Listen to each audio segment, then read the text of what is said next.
ready? Oh, hello. So now we're going to go on to Unit 1, to which we should have started with. We didn't. Peter's symbolically drinking tea to show his side. Not symbolically, literally drinking tea in solidarity with my British colleagues. Mm-hmm. And I'm on coffee, so I show where my allegiance is. So we'll deal with the setup. So the first thing they can ask, and they asked the other year, was like 1740s. What was the situation between the colonies at that time? So if you can look at it on like social, political, and economic difference between France, Spain, and the British colonies in North America, but also between the North, the South, and the Middle. And I think we'll do between the French and the Spanish. So in terms of like politically, obviously both Spain and France were like, now my brain is frozen. Didn't have any. You're frozen up. It's like a presidential debate. Yes, right at the beginning. So yeah, they were absolute monarchies. That's the one. So they were absolute monarchies, and their citizens had no real control of anything. And it was like all of the orders were directed from Paris and from Madrid. So the colonies, in the Spanish being down in Florida, and the French being up in Quebec, they had no control over their own affairs. Whereas the British colonies had various degrees of autonomy. Majority of them had governors in place, which were appointed by the crown, but also had their own colonial assemblies, which were effectively mini parliaments over in the United States that allowed them to run in a democratic principle. And that, I think, is quite significant in terms of the freedoms that they had. Also, in terms of freedom of religion, obviously the British colonies mostly were escaping from persecution. So there was freedom of religion in the British colonies because they didn't want to flee persecution in Europe and then come into the colonies and then be persecuted there. Whereas in the French and Spanish colonies, it was Catholicism as the state religion, and there was no real some other religions. Do you want to jump in and add stuff? Sure. I'd add that, you know, it's kind of fashionable these days to talk about freedom of speech or freedom of religion as a positive value. Yeah. Whereas I think in those days it was more tolerance. Yeah, because everybody thought, you know, their particular brand of Protestantism was the right one. But the idea was, well, we won't persecute you if you don't persecute us. No, not one of us is strong enough to enforce a top-down religious conformity. Although, you know, this was an issue in England, obviously, with the Anglican Church, but not in the US. Yeah, no, but I think it's significant that most of the waves of immigrants that moved across to America, to the British colonies especially, they chose to go to the British colonies, not to the French or Spanish ones, for a reason, I think, even if they came from other parts of Europe, that they had that freedom to practice their religions where they wouldn't have done in the other colonies. Right. And I think that adding to that, obviously, you've got immigrationists from different places. So the French colonies were just basically French, predominantly, and the Spanish. But in the British colonies, you had large amounts of immigration from Germany, especially into Pennsylvania, from Ireland and Scotland into the back country, which set up different kind of practices in these states as well. Obviously, the more radical Puritans went to the northern colonies, to the New England area. There was more traditional old school Anglicanism in the South and kind of like rich plantation owners kind of cultural life as well. And then, of course, you had the fact that the British took over colonies from other countries. So like New York was Dutch, and there's a really good podcast on American History Tellers about how the Dutch heavily influenced, possibly even more than the English, the British colonies in North America. And like when Delaware was taken from the Swedes and when like New York was taken from the Dutch, they were allowed to keep pretty much most of their own ways of governing or running stuff, which I don't think the French or Spanish would have tolerated. Do you think it's important that immigration was from different countries in creating this tolerance as well? Absolutely. And then, of course, one has to mention the slaves, the importation of slaves. Yeah. And that obviously changed, and especially because that was into the southern colonies. When we talk about the differences on the economy, that made a massive difference to the South. I mean, although slavery was legal everywhere in the Americas at the beginning of this point, it was first banned, I think, in Pennsylvania, and that obviously because of their Quaker tradition, they were set up as a Quaker foundation, non-violent society, and that also had massive influence. So each of these colonies, or at least each of the regions of colonies, had their own unique characteristics, and I think that's what makes it so interesting that attempt to form a United States of America, I'm not sure they've actually, as you can see from the current elections, actually achieved it even now. You know what I mean? I think those threads and those division lines that are there at the beginning are there at the end as well, I think. And then I think it's go on, yeah. Well, I think that one important feature of the colonial life in this period is that there's not a lot of interaction between the colonies. They don't have a lot of infrastructure. They don't have roads. It's difficult to travel from one place to another. So the colonies are pretty self-contained, right? Yeah. There's no sense of collective identity, except that everyone is a subject of the British Crown politically. But I think the sense of it's kind of ironic that the sense of identity in the colonies is that we are subjects of the British Crown. Yeah. So it's actually by means of understanding oneself as British that the colonies do have a kind of commonality. Yeah.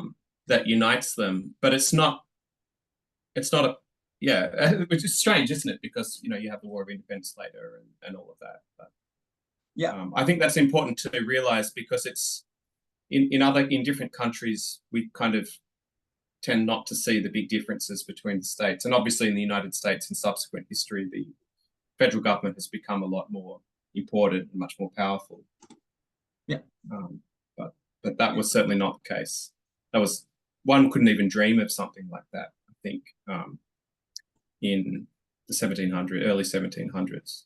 No, I mean they were clearly separate from. I mean, if you look, New England was mostly set up for religious, freedom from religious persecutions. It was much more puritanical, had much more religious strength. When we talk about the divisions between the colonies, we'll talk about that. But then the central colonies, obviously New York, Delaware, were taken in wars. Pennsylvania was set up by the Quakers to be like a peaceful place that would set up a different way of doing society. And the southern economies were mostly set up to make money.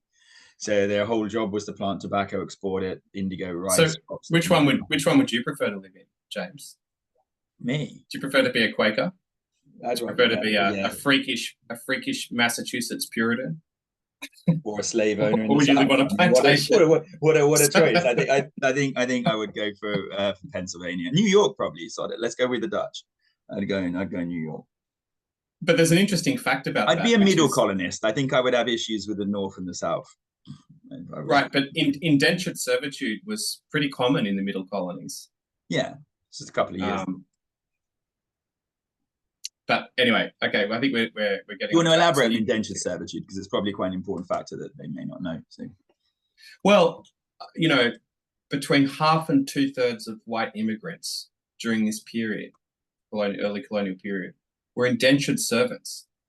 Right, so groups of peasants came from Europe to North America, and were basically tenants on these estates, locked into these agreements that they basically couldn't buy themselves out of. So they were stuck there for generations.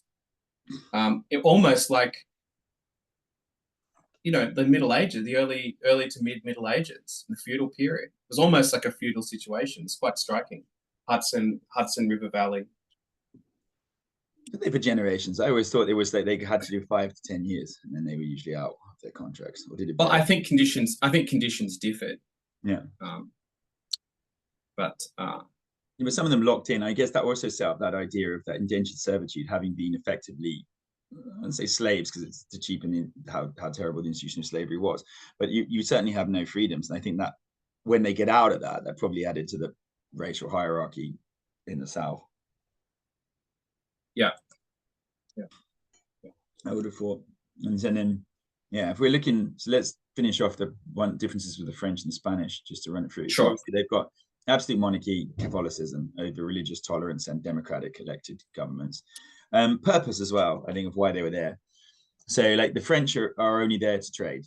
They have no real interest in colonizing land, which makes a real impact with them and the Native Americans. So their relationship with Native Americans is impacted by both their objectives and also economically, because they only had a small number of men. They brought almost no women with them because they weren't planning on having families out there or colonizing. So there was a lot more interracial marriage and mixing between the French and Native Americans.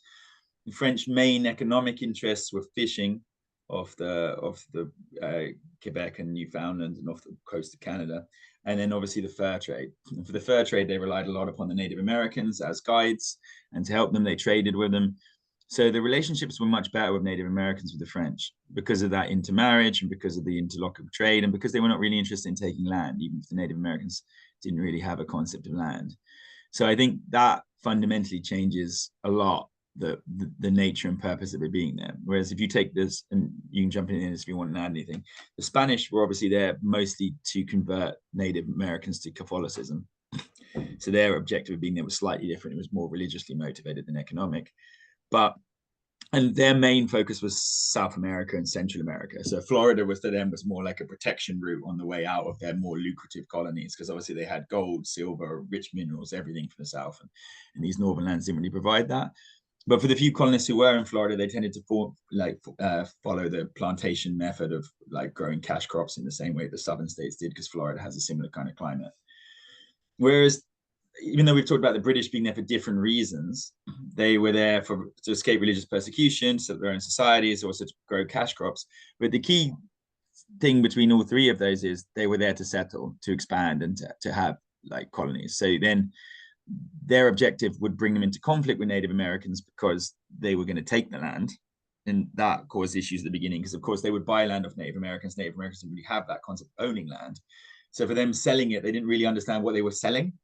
So they would kind of stay on the land after they'd sold it, and the British would be like, you have to leave. And it led to a lot of conflicts. And once they realized these British forces were there to expand and grow, it caused a lot of tension, which of course ended up with the Proclamation Act and the problems with westward expansion into Native American territory in general.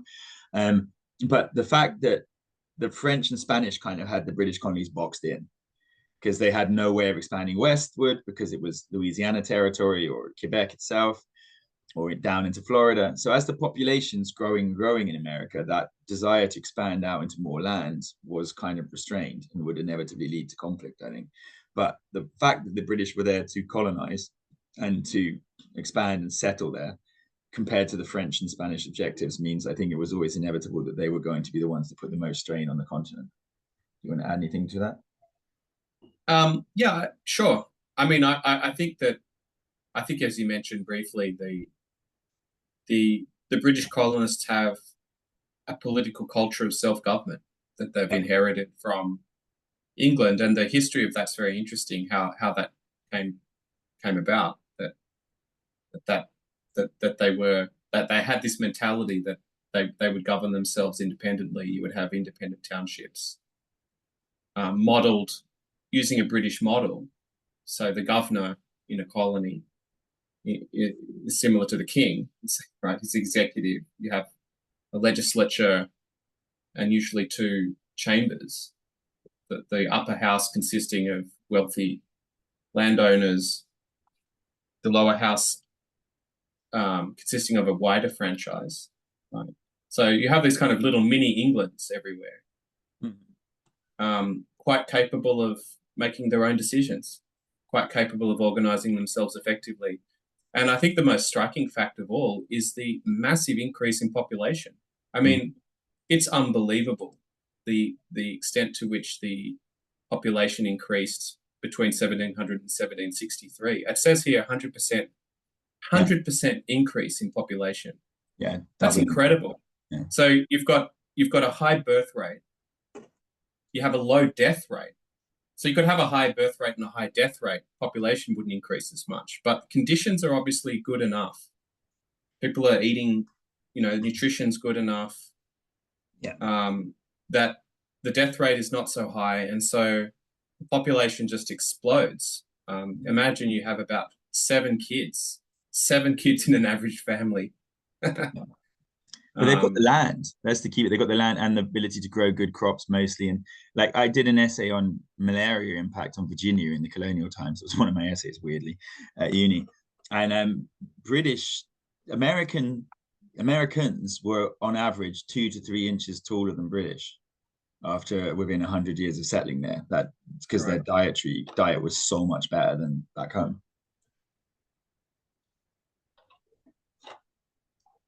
Right. Right. I mean, Britain's population is increasing too, but just at a much slower rate. I think about. But it's more than 19%. it's more than nutrition and quality. You know what I mean? The quality of life being poorer in America was far superior to the quality of life being poor in Britain at that time period. Yeah. Yeah. Yeah. And it's mostly to do with land and the, you know, ability to grow food. They've got huge amount of land, which is in the middle colonies very fertile for food growing, and like not that big, you know, comparatively not that big a population compared to the surface area of the land. Although you're right that doubling in 60 years is quite impressive. Yeah. And that was that inevitability about no taxation without representation. Like I said, neither side really wanted it because the well, I think that there's something very interesting there, which is that the franchise, so that the amount of the representation in government, which in practice means representation in the lower chamber, right, of your colonial legislature. Mm-hmm. The franchise was much, much, much wider than in Britain. Yeah. Even then, even at this time. I think that's quite significant. Yeah. Although it's worth remembering that the British franchise was also much more expansive than any other country in Europe. Yeah. Not to mention France or Spain, these absolute monarchies.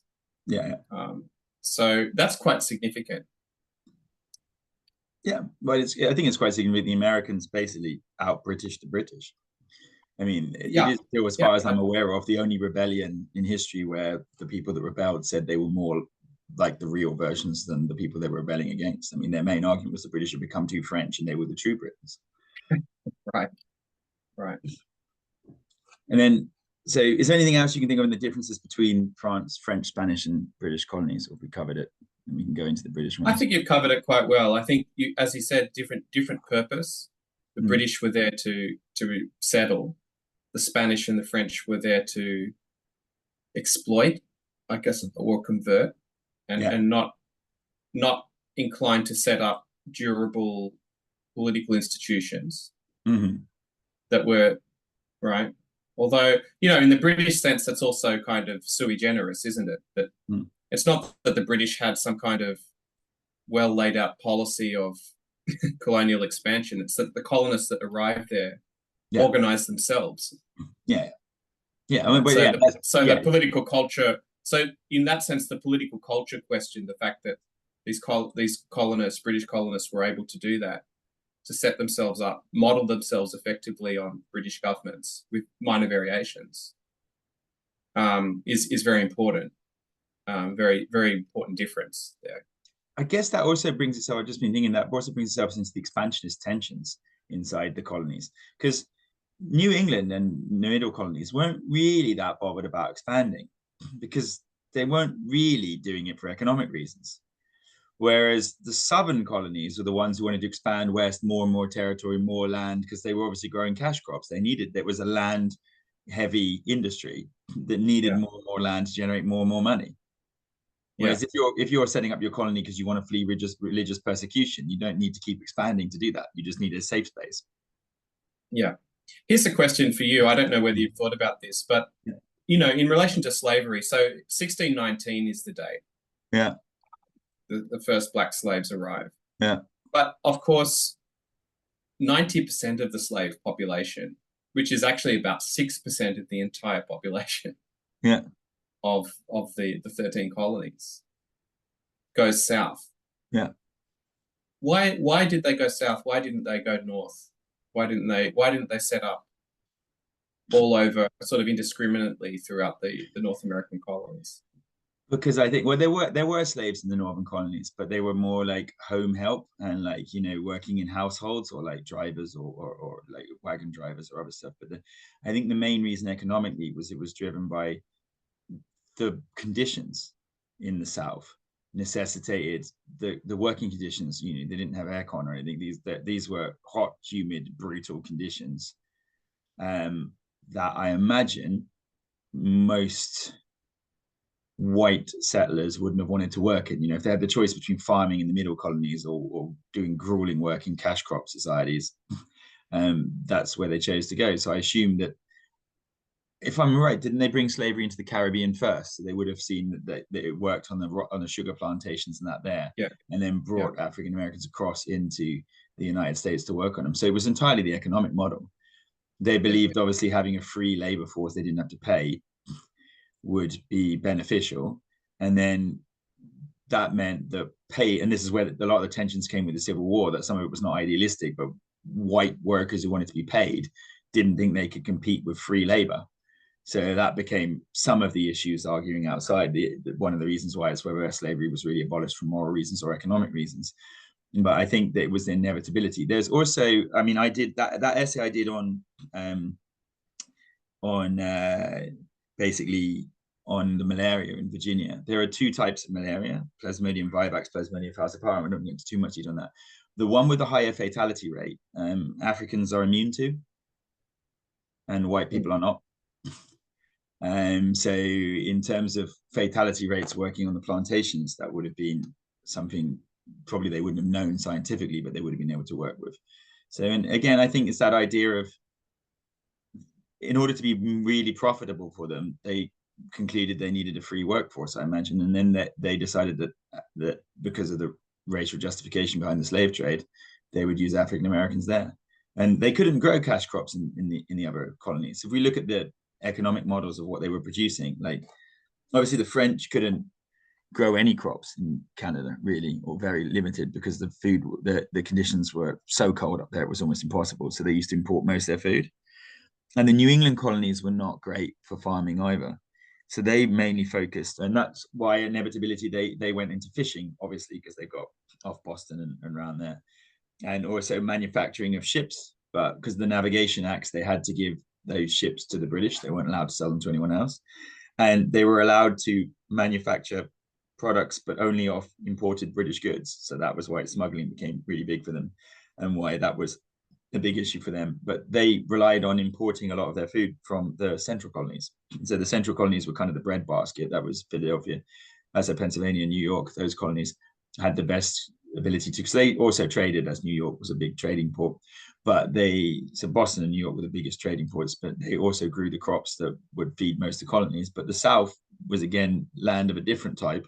So it was conducive to large scale cash crops. So basically indigo, rice, and the big one at that time, tobacco. Cotton came later. So some of my students always write cotton, but cotton's more in the Civil War era. And I think they just decided that was where they were going to put. They were making a lot of money. So I would have also, I suppose, the cash crop owning plantation owners had lots of land, were making loads of money, so they could invest in the slave trade. Couldn't really do that with small industries in the North. There weren't really any of these mass level industries working in the Northern territories. And, part of the benefits for the South was in mercantilism. They had a guaranteed market in the mercantilist system. They could export these crops to Britain, and Britain would pay for them. So therefore they had a guarantee. If you ever got guaranteed income, you've got difficult conditions that most of the free workers would not want to do. So how do you force a workforce to work in a place they don't want to do it? Well, slavery was their answer to that.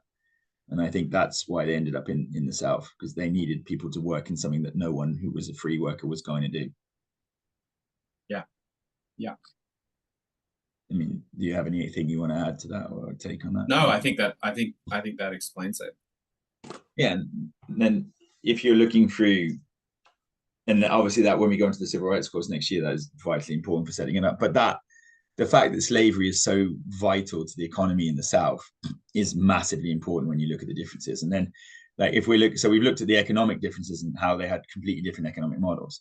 And that's why, like, the North was really straining under mercantilism, because at this point they're booming and they want to start manufacturing and they want to be able to trade with other colonies. And they can't, because the mercantilist system clearly says everything is set up as for the benefit of Britain. And even under the Commonwealth, this was still the case, or at least the empire until the Commonwealth came around. So it was modern day mercantilism then. And so enumerated goods were goods that had to be passed through, like, to Britain first before they could be manufactured and transferred back out to the colonies. So they couldn't even use certain products without bringing them back out of the UK. They had to buy UK manufactured goods. They couldn't, anything the UK manufactured and wanted to sell them, they couldn't make themselves. If they built ships, they had to give it to the British. The Navigation Acts meant that all transporting of goods had to be on British-owned ships with British crew members. which made it impossible to smuggle or very difficult to smuggle because, you know, you would be more difficult if you had command of your own ships, you could do it.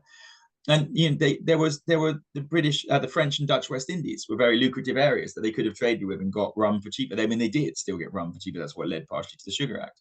But the North was really chafing under this system because they were like, they knew they could become a manufacturing hub, but they were never, ever going to realize their manufacturing potential under mercantilism. And I think it's no coincidence that the biggest signature on the Declaration of Independence is John Hancock. And John Hancock was a massive tradesman in Boston, and they were straining under this impact. And yet it's clear that in the southern colonies, they had less of a problem because if you're just growing something to sell, they have no interest in manufacturing. So if your only thing is to grow crops and sell it, or grow products and sell it, if that is the rules of the mercantilist system, you have to sell it to Britain, and Britain is the global superpower, and they've got the money to buy your products, you've got a guaranteed market, you're going to be happy. Because effectively the South is exporting, making money, it goes to Britain, Britain manufactures it and sells it back to the North and the South, and the North can't operate. And I think this is one of the big strains is how mercantilism really benefited the South more than the North at this point. It benefited the North initially because that's how they started growing, but by this point they're starting to chafe against the situations. I think that's when we get to the economic strains. I think it's the bigger problem. Also, if you look religiously, obviously New England is much more religiously puritanically Protestant than the rest of the colonies. I don't know if being right next to Canada and French Canadian Catholics made a big difference there as well. But obviously the Great Awakening came in New England, and that real driving energy behind Protestantism and like the pure Puritanism of like, we do not need anyone between us and God. We can connect ourselves. We don't need any hierarchical authority in our religion, was evidently going to transfer into their no longer needing hierarchy in politics. I think the middle colonies were, like I said, ironically more loyal to the crown afterwards, but they didn't have those traditions in the same way because they were effectively Germans, Dutch, and Swedes in the middle colonies, a lot of them. So they had a lot of their own institutions and ways of doing stuff. And I think the southern colonies had that elitism, plantation owning southerners. So cash crops was their main thing. They had slavery as an institution. It was vital to their economy. It was very hierarchical. Whereas I think that New England was much more democratic because it was more small traders, businessmen, and therefore had a much more representative democracy. Whereas the South was probably more hierarchical, like Britain itself, only with the added layer of slavery, which they didn't really have at home. And I think that literacy rates were higher overall in the northern colonies. But obviously those Dutch ideas of freedom and liberty and permeated through the middle colonies as well.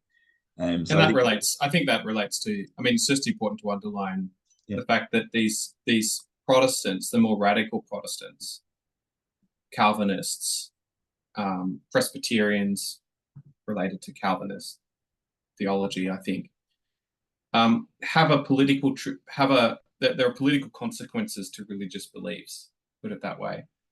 And so the radical Protestants had a much more democratic attitude to politics and to political representation. Hence the New England townships. And I think that's also true for the Dutch. I mean, Calvinism thrived in Holland as well. So self-government, democracy, participation. This is also part of. So it's not like politics and religion are separate. No, I think it's put together in a package. Yeah. Do you think there are any other differences between the North, South, middle colonies that need to be highlighted? No, I think we got them. I think we got the big ones. So then I'll just briefly talk about I think the similarities, obviously, because we've emphasized the differences, but there were similarities. They mostly shared the English language. Obviously, the middle colonies had a lot of who were German, Dutch, Swedish speakers, but they would have still spoken English anyway. But so there was that loyalty to Britain, especially among the British immigrants outside. The idea of democratic representation was there in all of the colonies, so they shared that. Like you said, representative democracy, even in the least representative democratic colonies, they were still more representative than they were in Britain. Literacy rates were higher throughout the colonies than they were in Britain. And I think that there was still this bonding, like you said, loyalty to the crown. Sorry, just in relation to political democratic representation, I think there's a really useful stat. Yeah. It's about 50 to 80% of American white males, yeah, right, had enough property to be able to vote. Yeah. Okay. Now, obviously, by our standards, that's pretty restrictive because women can't vote, slaves can't vote, the really poor. But that was everywhere in the world. That was everywhere in the entire world. That's right. There's nothing so democratic has really ever been seen. Yeah. In the modern world. Yeah. And also in the ancient world, right? Because when did Britain even get up to 50 to 80% of the white male population voting? That wouldn't even be 1800s. That's a great question. But so compare that to Britain, which is actually the most democratic European nation.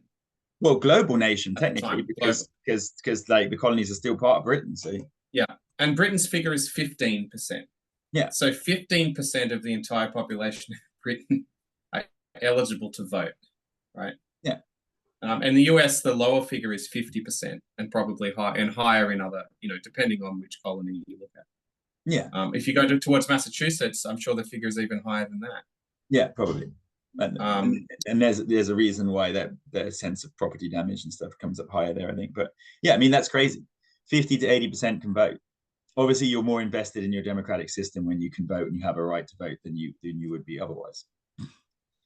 Yes. And that's like kind of nuts. And I think that the British didn't really expand it. So they actually made a bet during the US Civil War, because like they wanted to expand the franchise in Britain, and they were basically saying, look at your American country now, look at this democratic country, it's gone to civil war, see, it doesn't work, people can't look after it. They were like, democracy's a failure, you can't let like poorer people vote, whatever.